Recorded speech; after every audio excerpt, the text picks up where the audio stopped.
Sumangga ingkang kersa minangka conto mendhet sangkang tengah utawi ingkang kiring kanan kiri sumangga kula aturi sumangga.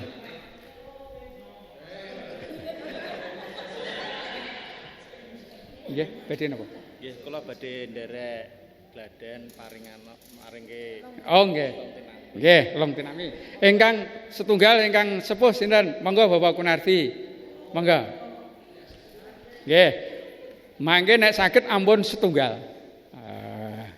Monggo. Ingkang sepuh Bapak Kunardi.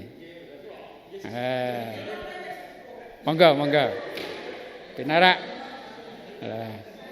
Monggo mendhet setunggal. Monggo. Menika Long Tinampi ngaturaken dhuwung saking Priyayi Nem dumateng priyantun sepuh. Astanipun sampun leres ingkang sisih ngandhap. Lah. Monggo.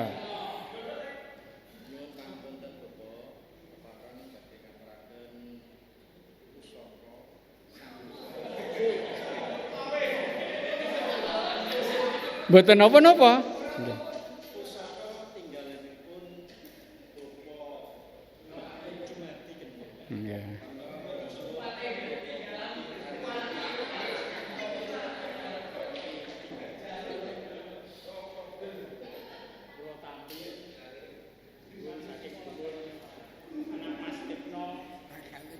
Nggih. Nggih, kiwa tengen. Nah, tangan setunggal non sewu ingkang sepuh asta setunggal nggih saged kalih nggih saged sepuh menika langkung mardika. Nggih. Menika wau ngaturaken kanthi lesan. Nggih lesan niku kan lesan. Nggih, monggo pun lajengaken. Mboten. Mboten. Monggo.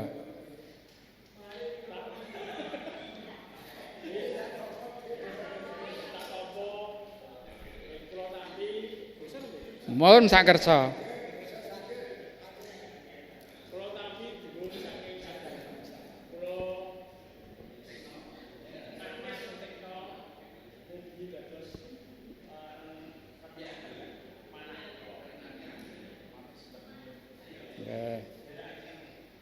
Nggih, monggo. Menika Long Tinampi ingkang mawi rembakan. Dados Bapak kula ngaturaken dhuwung. Inggih Dimas kula tampi. Menika nggih wonten. Wonten malih ingkang cara sanes wonten niku lho. Mantenan pasrah tampi manten nggih. Menika nggih wonten. Kula pasrahaken temanten kula aturaken dumateng panjenengan. Ingkang nampi nggih kula tampi. Nggih wonten. Tapi wonten ingkang mawi awujud sekar, mawi nyekar. Mboten ngendikan ngendikanipun mawi sekar. Monggo ingkang badhe ngaturaken mawi nyekar monggo dandang gula palaran. Dadi mangke wonten gendhingipun palaran. Sumangga kersanipun benten swasananipun. Monggo masus kalih Bapak Nyono ingkang kaneman. Masus ingkang piyai sepuh Bapak Nyono. Mikipun setunggal apa kalih? Oh setunggal. Pun setunggal mawon.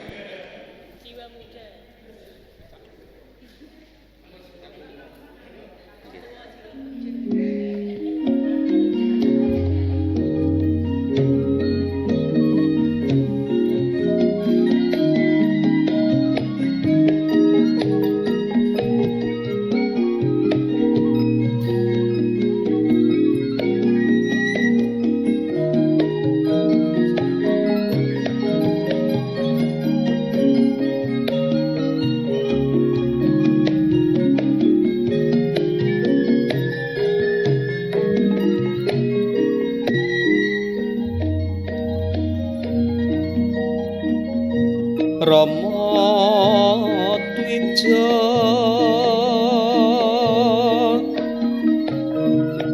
pantes den bekteni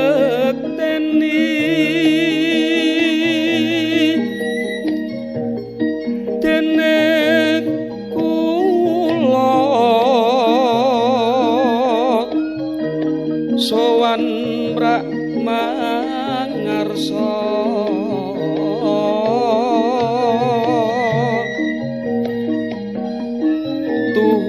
tuhunerak ugerane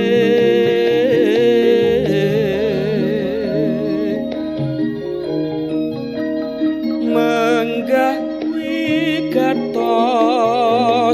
ipun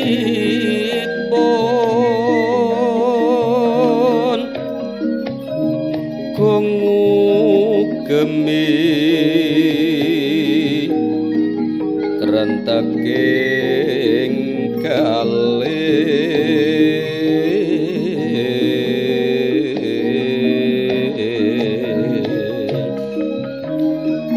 Naraga ing panembah angaturna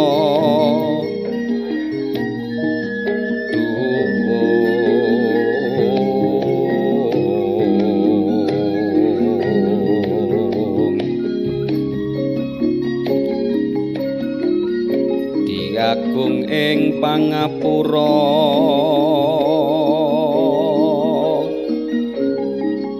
puput pepet pepuntoning atur mami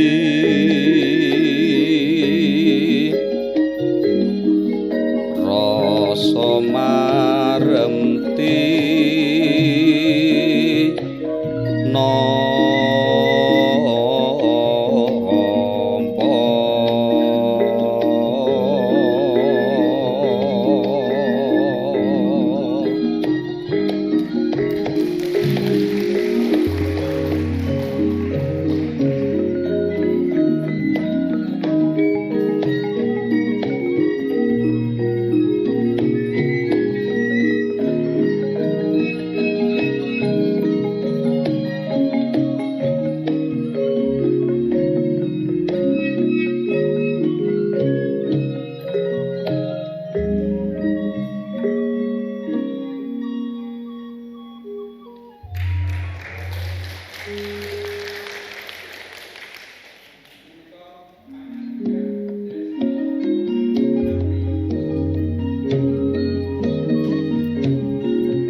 seswaku nyata bocah sikit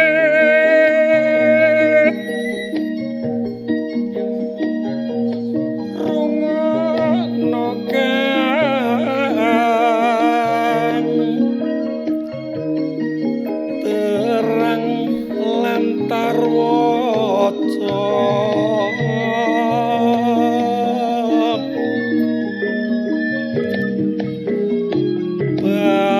babering kandhaku mangke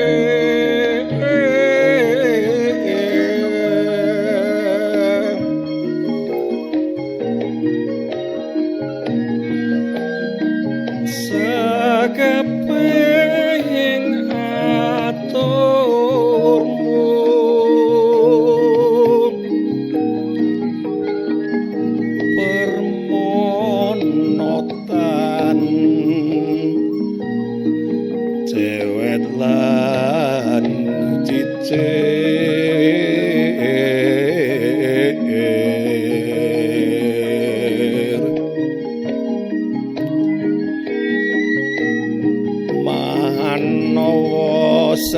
Sahira dadi lelaku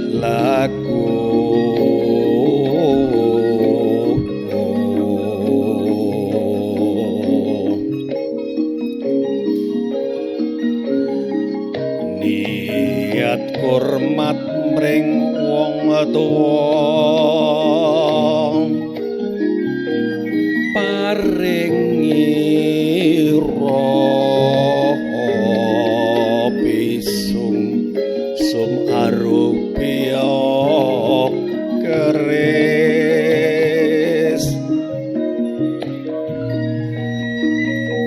tinompo sukoreno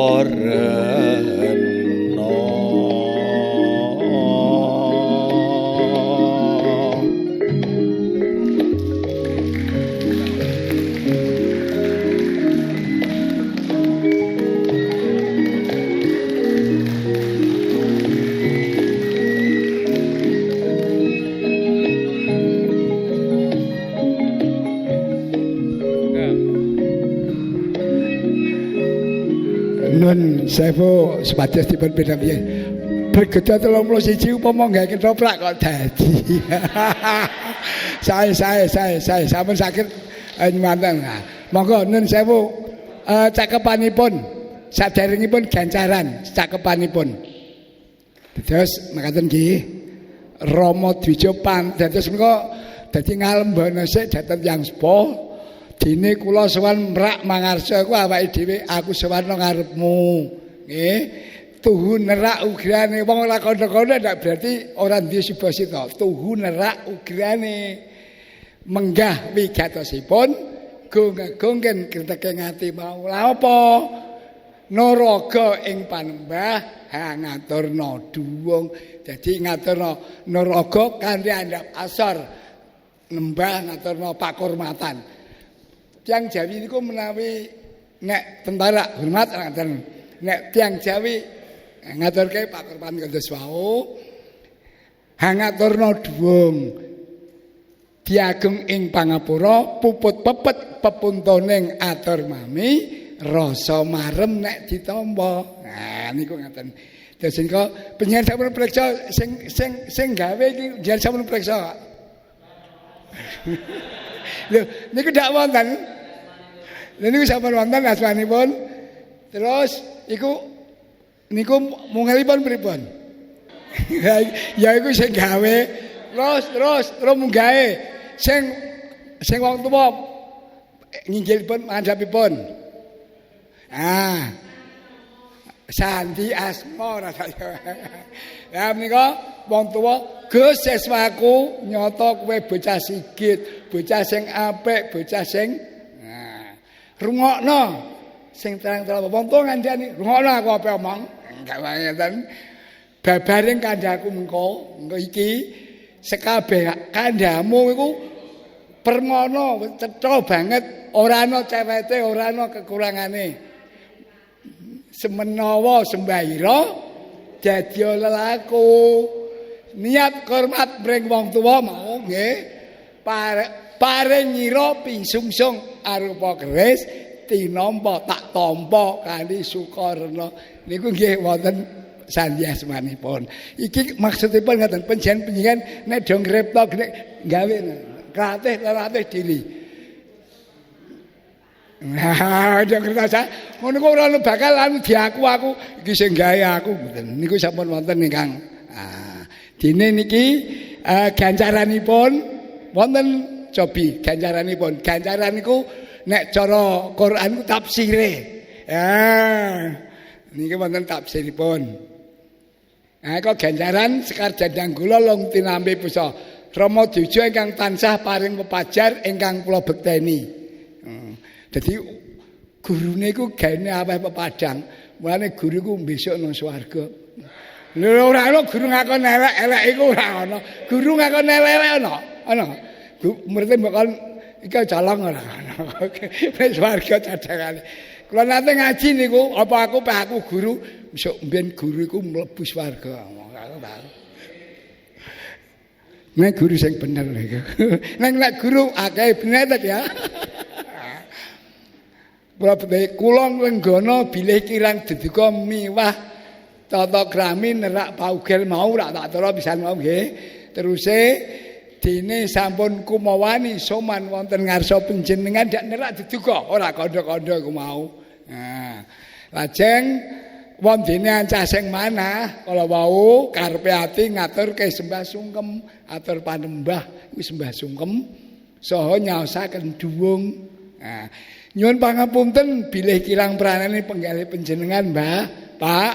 Nah, pungkasane atur puput pepeteng ngono pungkasane ngatur mangane kula rumaos marem menawi pisungsung kula aturku iki rupa keris panggingan ku ya keris iku mau menika dipun tampi. Ajeng inggihipun sing kang sepuh nampi. Nggih muridku Sirami iku pancen sesaku kang becik bebudianmu. Cah Sigit sing becik sing apik, sing loro sing anutan. Iku Sigit. Kan jenengan karo Mbah Anu ku jeneng Sigit iku. Anutan ya pinter-pinter ya Sigit. Rungokno ya kandhaku iki. Sekabeh aturmu mau wis bener kabeh. Ora ana sing kliru. Ya kene kok aturmu. Jale aku wong tuwa nek panjenengan ya ora luput nek aturmu mau. Ora kok terus paringanmu mboten napa-napa njumbuh saged. Nek nggih ngenut niki wau. Atur pakurmatan sembah ngajeni marang wong tuwa iku mugi dadi laku. Tegese ngajeni wong tuwa dadi laku saben dina dilakoni. Karo pakane karo mbah iku tansah ngurmati. Aja bae mbahmu elek lho mbah iku anu rupane ngene. Ora kena. Pane ora dhewean mureng-mureng bangka bakal lagi ora entuk. Lah niki paribasan nek mureng.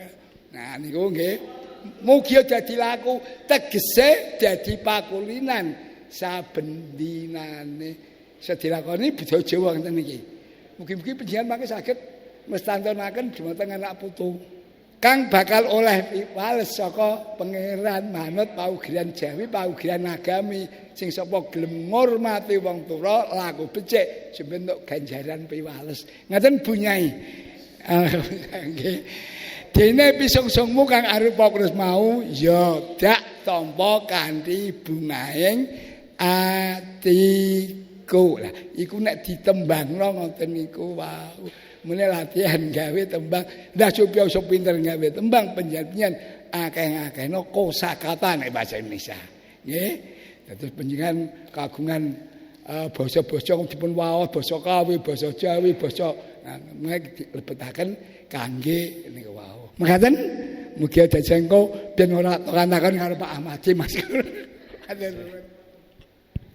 Mekaten ganjaranipun Sekar Dandang Gula. Sampun pun aturaken Bapa Nohati. Wekdal lung tinampi kala wau bakenipun. Swasana kala wau tintrim sanget.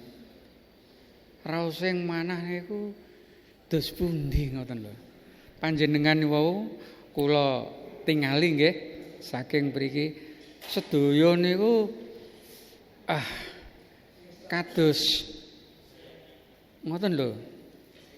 Napa malih swantenipun Bapak Kang Dimas Ros Susanto kalian Bapak Nyono. Menika dos pundi mboten saged kawedalaken wonten ing pangucap. Saestu nges dados kala wau sampun wonten kalih tuladha nggih. Ingkang sepisan ngaturaken namung matur kula ngaturaken duwung inggih kula tampi ingkang angka kalih ngaturaken ingkang wujud tembang mekaten ingkang saged kula aturaken sepisan malih kula matur nuwun sanget panjenengan kersa nampi seserpan ingkang angka kalih bibar. Nyuwun pangapunten, matur nuwun. Matur nuwun sanget. Nggih. Panjenengan saged ya nderek seserpan ngantos paripurna. Ingkang angka 3 ndedonga mugi-mugi panjenengan sedaya Bapak Ibu saha keluarganipun mangke konduripun saged tansah pinaringan kesehatan seger waras selamat wilujeng boten wonten alangan setunggal menapa tansah pikantuk rezeki ingkang matikel-tikel saha tansah pikantuk barokah saha pikantuk berkah saking Gusti Allah Subhanahu wa taala. Sampun 3 matur nuwun nyuwun pangapunten sami ndongaaken. Matur nuwun sanget kosong-kosong to sak menika. Tasih wulan Sawal mohon maaf lahir batin. Mangkaten matur nuwun sanget. Assalamualaikum warahmatullahi wabarakatuh. Bapak Dwijo nuwun sewu kepareng matur bilih seserepan ing sonten menika sampun purna. Sedaya kadang siswa badhe nyuwun pamit lumengser saking papan pawiyatan.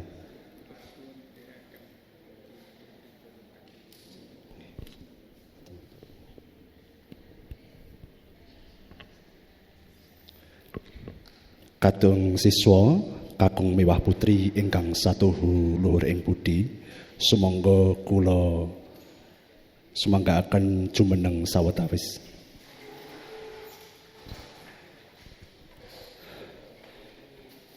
Saderengipun panjenengan kundur, sumangga kula dherekaken manungka puja dumateng Gusti ingkang muruping dumadi. Mugi lampah panjenengan dumugi dalemipun soang-soang pinanggih slamet wilujeng nir ing sambikala. Manungka puja kawiwitan.